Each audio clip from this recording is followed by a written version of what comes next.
Здравейте, приятели! Аз съм Захари от Билтор Чепинци. Тази тревна площ я турихме преди няколко месеца. Сега я косиме. Тревата започна да се възстановява.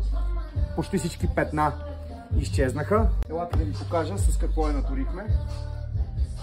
Ето, това е 3 мм тор от калифорнийски червей. Приложението и освен за райграс е също и за наторяване на цветя. Ето, взимате самата тор и вижте, просто слагам около самото растение.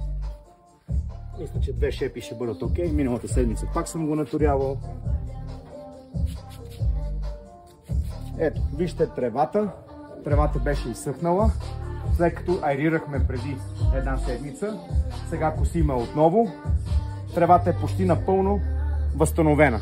Това, което остава сега, е да я напръскам с препарат за широколистни и тревата ще стане перфектна. Поливайте редовно, грижете се за градините си. Знам, че не е лесно, то лично лесно няма. Успех, ако ви трябва хубава тор за наторяване на разсъд, цветя, трева, свържете се с мен. Чао, имам много работа!